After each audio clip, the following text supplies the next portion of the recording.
Hello students, कैसे हैं आप लोग। ये है आपका प्यारा सा चैनल पीसीबी क्लब, जहां पर आपको साइंस का इजी वे मिलता है और मैं हूं आपकी मैम सुमन। तो हमारा टॉपिक शुरू हो उससे पहले आपको क्या करना है, चैनल को अगर अभी तक आपने सब्सक्राइब नहीं किया तो सब्सक्राइब कर लीजिए, क्योंकि उसके बाद हम लोग बढ़ने वाले हैं अपने टॉपिक की ओर। हमारा चैप्टर चल रहा था फिजिक्स का the magnetic effect of current, तो उसी का ही ये एक पार्ट है इलेक्ट्रोमैग्नेटिक इंडक्शन, यानी कि इलेक्ट्रिसिटी फ्रॉम मैग्नेटिज्म। अभी तक हमने ये पढ़ा कि भाई जब करंट फ्लो होती है किसी कंडक्टर में तो उसके चारों तरफ एक मैग्नेटिक फील्ड बन जाती है, ये तो हमने पढ़ लिया।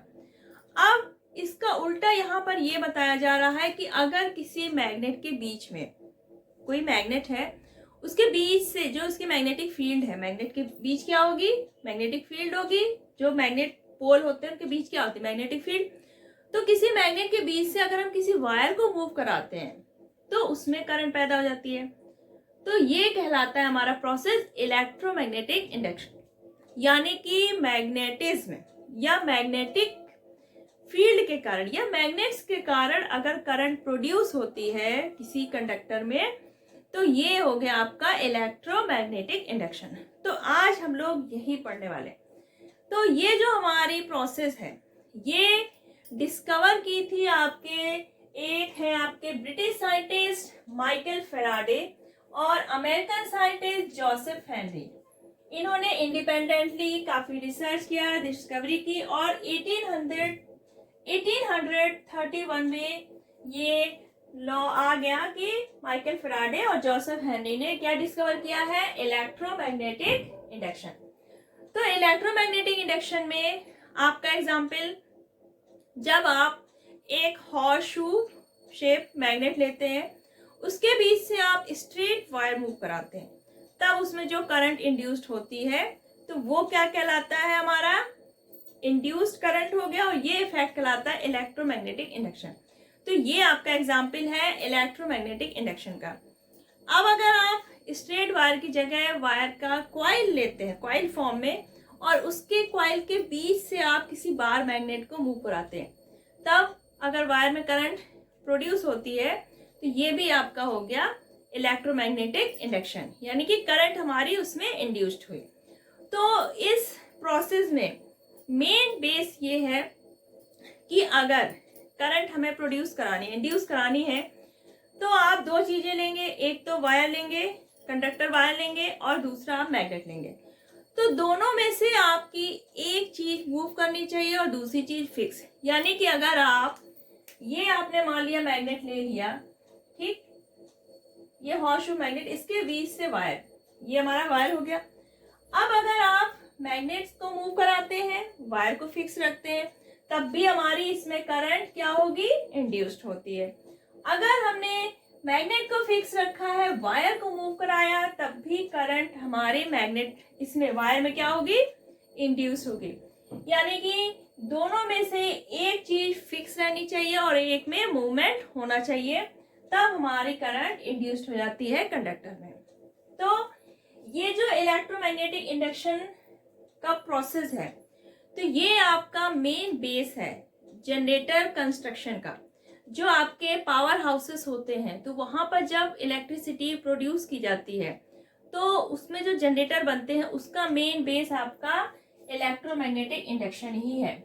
इसमें क्या होता है, जो आपकी मैकेनिकल एनर्जी, अब इस वायर को मूव कराने के लिए क्या करना होगा, हमें मैकेनिकल एनर्जी लगेगी, या फिर हम मैग्नेट्स को मूव कराते हैं, वायर को फिक्स रखते हैं, तो भी हमें क्या होगा, मैकेनिकल एनर्जी देनी पड़ेगी। तो यानी कि जब आप इसको मूव कराने में मैकेनिकल वर्क करते हैं तो ये मैग्नेटिक इफेक्ट के कारण जो करंट इंड्यूस होती है, यानी कि मैकेनिकल एनर्जी आपकी इलेक्ट्रिकल एनर्जी में कन्वर्ट हो जाती है।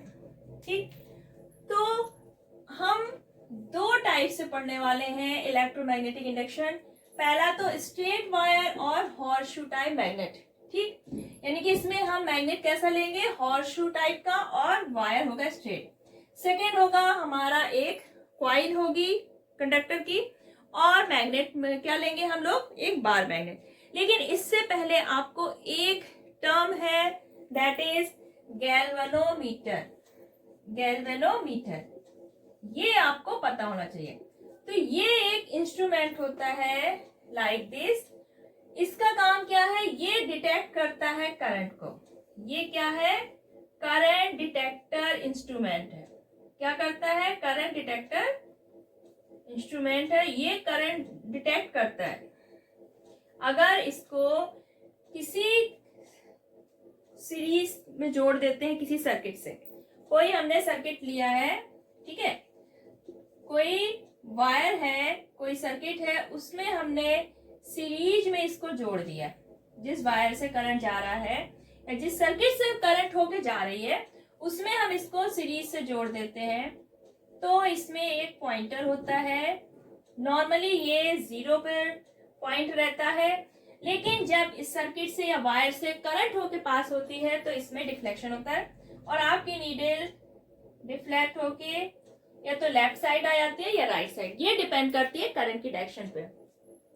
तो करंट की डायरेक्शन चेंज होने पे इसका डिफ्लेक्शन भी, डायरेक्शन इसकी डिफ्लेक्शन की चेंज होती है। तो ये है गैल्वेनोमीटर, करंट डिटेक्टर इंस्ट्रूमेंट। तो ये हमें पता होना चाहिए। अब हम लोग देखेंगे कि जब हम स्ट्रेट वायर लेते हैं और हॉर्सशू टाइप का मैग्नेट, तब हमारी करंट इंड्यूस्ड कैसी होती है। तो सबसे पहले हम लोग इलेक्ट्रोमैग्नेटिक इंडक्शन जो है आपका, उसको डिमॉन्स्ट्रेट करेंगे स्ट्रेट वायर कंडक्टर और हॉर्सशू टाइप मैग्नेट में। यहाँ पे हम मैग्नेट किस टाइप का लेंगे, हॉर्सशू टाइप का, या that is also called U shape. ठीक, तो ये मैग्नेट हो गया हमारा और वायर हमने कैसा लिया, स्ट्रेट वायर। तो यहाँ पे हम क्या करेंगे, 2 पोल्स हुए आपके मैग्नेट के, इसके बीच आपने स्ट्रेट वायर को पुट कर दिया और वायर को हमने कनेक्ट किया है किससे, गैल्वेनोमीटर से। गैल्वेनोमीटर का यूज क्या है यहाँ पर, कि जब आपके वायर में करंट इंड्यूस्ड होगी तो that can be detected by galvanometer. तो सबसे पहले हम क्या करेंगे, जब हम इस वायर को मूव कराते हैं अपवर्ड डायरेक्शन में, अपवर्ड डायरेक्शन में मूव कराया तो क्या हुआ, इसमें एक करंट इंड्यूस्ड हुई और इसका हमारा जो गैल्वेनोमीटर का पॉइंटर है वो पहले कहाँ पे था, 0 मार्क पे, अब आ गया आपका, ये आ गया, इसकी पोजीशन ये हो गई। यानी कि ये गैल्वेनोमीटर हमारा डिफ्लेक्ट हो गया अपनी पोजीशन से। इससे ये पता चलता है कि हमारे वायर में करंट इंड्यूस्ड हुई है। अब ये जो आपकी करंट इंड्यूस्ड हुई है करंट, तो ये केवल तब तक रहेगी जब तक आपका वायर मूव कर रहा है। यानी कि जब तक वायर में मूवमेंट होती है तभी इसमें इंड्यूस करंट होती है और तभी आपका गैल्वेनोमीटर डिफ्लेक्शन दिखाएगा। जैसे ही वायर हमारा रेस्ट में आएगा, ये पॉइंटर अगेन अपनी 0 पोजीशन पे आ जाएगा। अब अगर हम करंट, ये जो इंड्यूस, ये आपका वायर है, अब हम इसको डाउनवर्ड डायरेक्शन में अगर मूव कराते हैं तो आपकी डायरेक्शन करंट की क्या हो जाती है, चेंज हो जाती है और आपका ये डिफ्लेक्टर इधर आ जाएगा, गैल्वेनोमीटर का डिफ्लेक्शन चेंज हो जाएगा। तो ये वायर का जब मूवमेंट हमने चेंज किया, अपवर्ड या डाउनवर्ड, तो जब मूवमेंट चेंज हुई तो जो इसमें करंट इंड्यूस्ड हुई तो उसकी डायरेक्शन भी चेंज हुई। करंट की डायरेक्शन चेंज हुई तो हमारा जो गैल्वेनोमीटर है उसमें डिफ्लेक्शन की डायरेक्शन भी चेंज हुई। तो हम इसमें क्या करते हैं, फोर्स लगा के करंट को, वायर को क्या करते हैं, मूव कराते हैं। वायर को मूव कराते हैं तो ये क्या हो रहा है, हमारी करंट वायर में इंड्यूस्ड हो रही है। तो मैग्नेटिक फील्ड के अंदर जब हम किसी वायर को मूव कराते हैं तो उसमें करंट इंड्यूस्ड हो रही है। तो ये आपका एग्जाम्पल हो गया इलेक्ट्रोमैग्नेटिक इंडक्शन का। हम इसमें क्या कर रहे हैं, वर्क कर रहे हैं, मैकेनिकल वर्क। और मैग्नेटिक फील्ड के अंदर जब वायर में मैकेनिकल वर्क किया जा रहा है तो वो किस में चेंज हो रही है, इलेक्ट्रिकल एनर्जी में, यानी कि करंट बन रही है। यानी कि मैकेनिकल एनर्जी आपकी इलेक्ट्रिकल एनर्जी में चेंज हो रही है।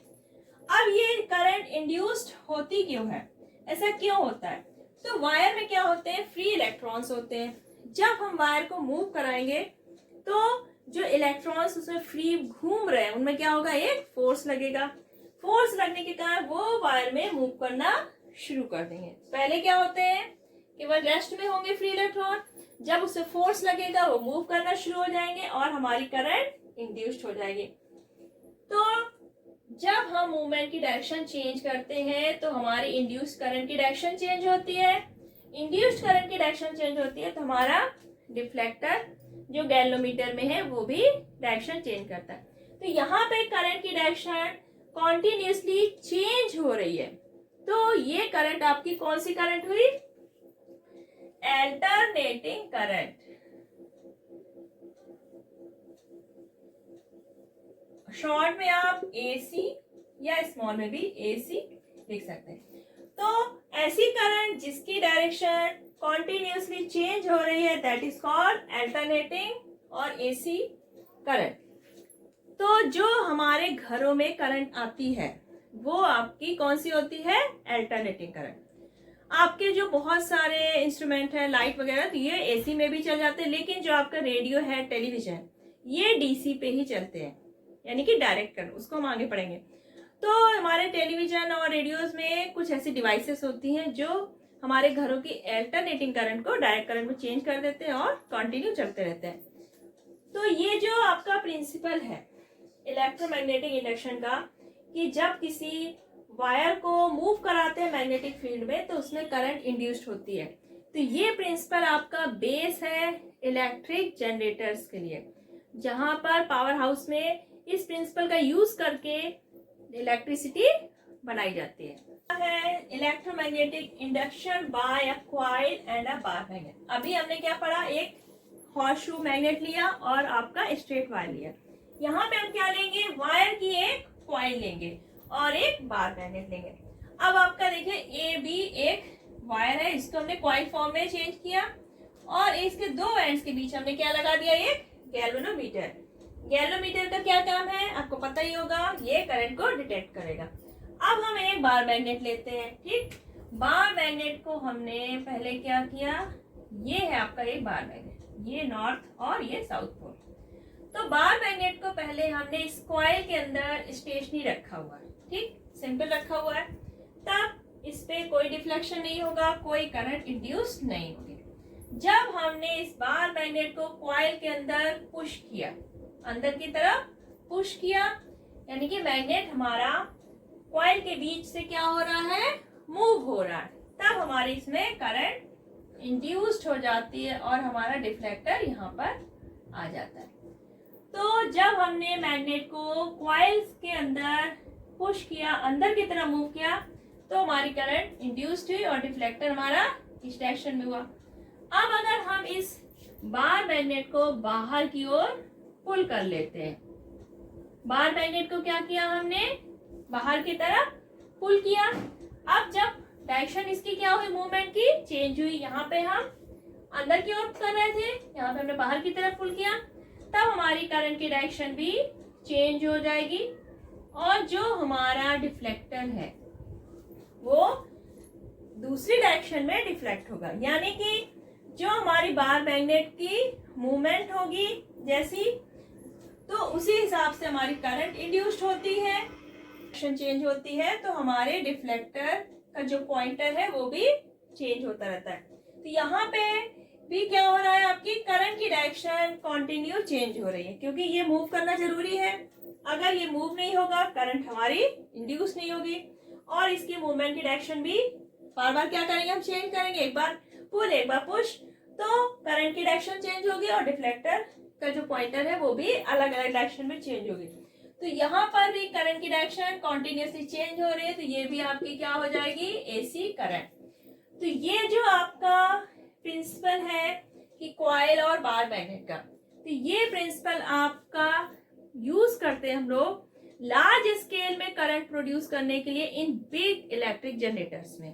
ठीक है, तो जो बिग इलेक्ट्रिक जनरेटर्स है वहां पे ये प्रिंसिपल यूज करते हैं आपका कॉइल से मैग्नेट को मूव कराना। अब आपका जो ये इलेक्ट्रोमैग्नेटिक इंडक्शन है, इसमें इलेक्ट्रोमैग्नेटिक इंडक्शन होने के लिए one point is most most most important, यानी कि वो होगा तभी आपके इलेक्ट्रोमैग्नेटिक इंडक्शन होगा। आपका दो चीजें हैं यहाँ पर, मैग्नेट है और कंडक्टर वायर है। तो दोनों में से एक का मूवमेंट होना चाहिए एक में और दूसरा आपका फिक्स्ड होना चाहिए।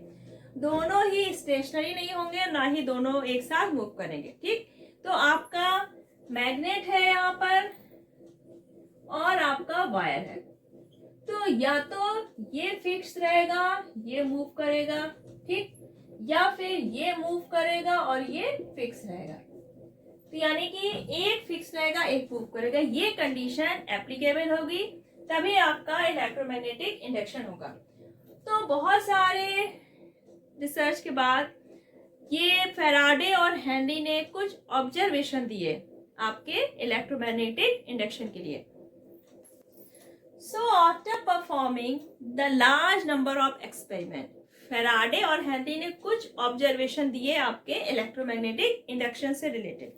तो इन्होंने कहा, पहला पॉइंट दिया कि आपकी करंट इंड्यूस्ड होगी जब आप कॉइल को रोटेट करते हैं या मूव कराते हैं और मैग्नेट आपका क्या है, स्टेशनरी। मैग्नेट क्या है आपका, स्टेशनरी, तब हमारी करंट इंड्यूस्ड होती है।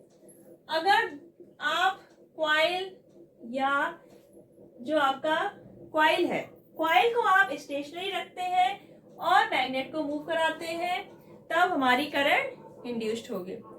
अगर हमारे कॉइल और मैग्नेट दोनों ही स्टेशनरी है, तब उसमें कोई भी करंट इंड्यूस्ड नहीं होंगे। ये तो हो गया आपके 3 पॉइंट। 4th पॉइंट, अगर आप मूवमेंट की डायरेक्शन चेंज करते हैं, अब मूवमेंट आप कॉइल में भी कर सकते हैं या फिर मैग्नेट में, तो दोनों में से किसी की भी मूवमेंट में डायरेक्शन चेंज कर रहे हैं, तो जो हमारी इंड्यूस्ड करंट होगी उसकी डायरेक्शन भी चेंज होगी। अब हमारी जो इंड्यूस्ड करंट है उसकी हम स्ट्रेंथ, मैग्नीट्यूड को बढ़ा कैसे सकते हैं। पहला तो आप जो कॉइल है, कॉइल को आप किसके ऊपर रैप कर सकते हैं, सॉफ्ट आयरन के ऊपर, ठीक, तब भी हमारी जो इंड्यूस करंट है उसकी स्ट्रेंथ बढ़ जाएगी। दूसरा, आप जो नंबर ऑफ टर्न्स है, जो कॉइल में नंबर ऑफ टर्न्स है वो बढ़ा देंगे, तब भी हमारी इंड्यूस करंट की स्ट्रेंथ बढ़ जाएगी।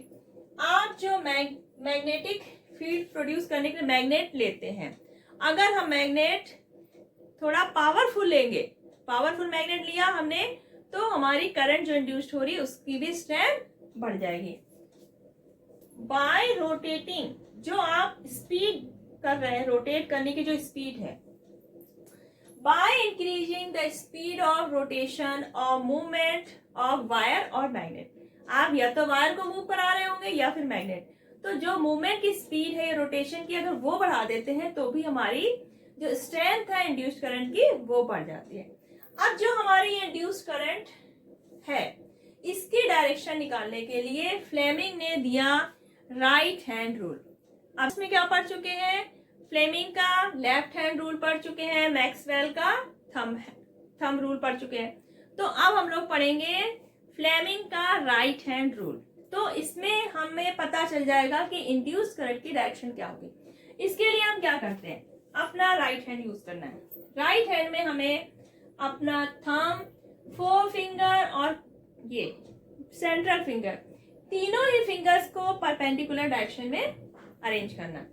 तो आपका जो 4 फिंगर होगी ये डिनोट करेगी आपकी 4 फिंगर यानी कि फील्ड, मैग्नेटिक फील्ड को। थंब आपका डायरेक्शन दिखाएगा जिस डायरेक्शन में आप वायर या फिर मैग्नेट को मूव करा रहे हैं।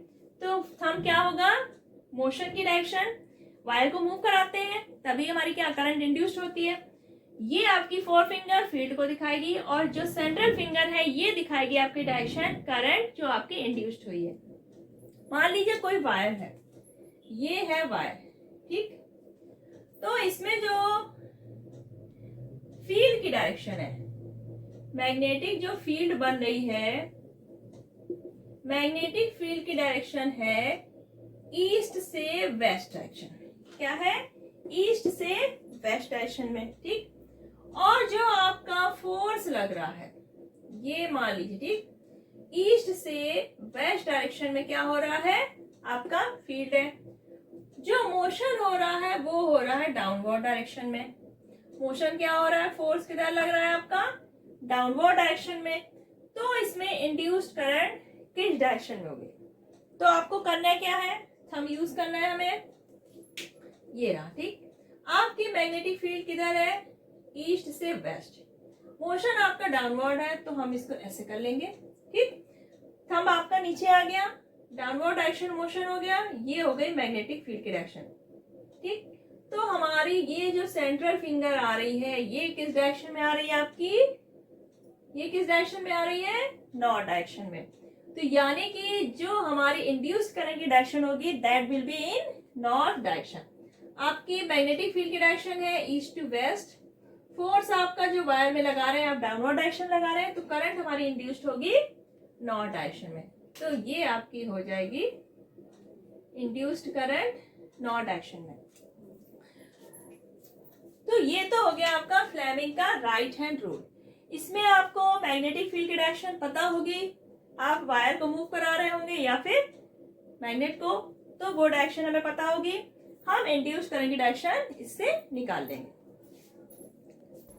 इलेक्ट्रिक जनरेटर पढ़ने से पहले आपको एसी और डीसी पता होना चाहिए। AC means alternating current, DC means direct current. तो जो आपकी डीसी है या फिर इसको डीसी या फिर स्मॉल में स्मॉल डी स्मॉल सी या डायरेक्ट करंट, कुछ भी आप लिख सकते हैं, ठीक। तो जो डायरेक्ट करंट है ये एक ही डायरेक्शन में फ्लो होती है, इसकी डायरेक्शन क्या होगी, सेम रहेगी, इसकी डायरेक्शन फ्लो की चेंज नहीं होती है। और जो आपके डायरेक्ट करंट है इसके एग्जांपल से आपके ऐसे बैटरी हो गया, सेल, तो जो आपकी बैटरी और सेल जो करंट प्रोवाइड करते हैं वो कैसी होती है, डीसी। आपकी जो डायरेक्ट करंट है तो इसमें जो पोलैरिटी होती है पॉजिटिव और निगेटिव की, पोलैरिटी क्या होती है, फिक्स्ड होती है। क्यों, क्योंकि करंट हमारी एक ही डायरेक्शन में है, तो प्लस और माइनस की जो पोलैरिटी है पॉजिटिव और निगेटिव की वो फिक्स्ड रहती है। डायरेक्ट करंट आपके जो बैटरी है सेल ये प्रोवाइड करते हैं। जैसे आपके घरों में जो बैटरी रखी आती है जो इन्वर्टर से चार्ज हो जाती है, उसमें आपको जो करंट मिलती है वो डायरेक्ट करंट ही होती है। नॉर्मल हमारे घरों में अल्टरनेटिंग करंट ही आती है, ठीक। तो जो आपके लाइटनिंग और हीटिंग एप्लियंसेस हैं वो तो आपके अल्टरनेटिंग करंट पे वर्क कर जाते हैं, लेकिन जो आपका रेडियो हुआ, टेलीविजन हुआ, ये डीसी सप्लाई इनको चाहिए। तो हमारे घरों में क्या है, एसी सप्लाई, लेकिन इनको डीसी चाहिए, तो इनके अंदर कुछ ऐसी डिवाइस होती है जो एसी को डीसी में कन्वर्ट कर देते हैं और हमारा टेलीविजन आराम से चलता रहता है। अब आता है आपका एसी या फिर अल्टरनेटिंग करंट। अल्टरनेटिंग करंट या फिर आप एसी या शॉर्ट में भी ऐसे लिख सकते हैं। इसके एग्जाम्पल आपके हो गए electric power generators, car alternators और बाइसिकल डायनामोस। अल्टरनेटिंग करंट में क्या होती है, जो हमारी करंट क्या करती है, डायरेक्शन एक इक्वल इंटरवल ऑफ टाइम के बाद डायरेक्शन इसकी क्या होती है, चेंज होती है। तो यहाँ पे जो करंट की डायरेक्शन है, डायरेक्शन क्या होती है, यहाँ पे चेंज होती है in equal interval of time. तो यहाँ पे करंट की डायरेक्शन चेंज हो रही है, इसलिए इसकी पॉजिटिव और जो निगेटिव पोलैरिटी है वो फिक्स्ड नहीं होती, ये भी चेंज होती रहती है। आपके जो इंडिया में करंट बनती है, जो जनरेटर्स हैं आपके इलेक्ट्रिक जनरेटर, तो वहां पर अल्टरनेटिंग करंट ही बनती है। और इन इंडिया जो हमारी करंट है वो अल्टरनेट होती है कितने टाइम के बाद, 1/100 सेकेंड, यानी कि 1 सेकेंड के 1/100 पार्ट में ये चेंज होती है, डायरेक्शन इसकी चेंज होती रहती है। तो जो हमारे जनरेटर्स हैं उनमें इलेक्ट्रिक करंट जो बनती है वो एसी ही होती है। मेन आपका अल्टरनेटिंग करंट का एडवांटेज है कि जब हमें लॉन्ग डिस्टेंसेस में, लाइट कहाँ बनी आपकी, करंट कहाँ बनी, पावर स्टेशन में, जनरेटर्स में, वहां से आपके शहरों तक आ रही है, तो लॉन्ग डिस्टेंस उसको ट्रेवल करना है।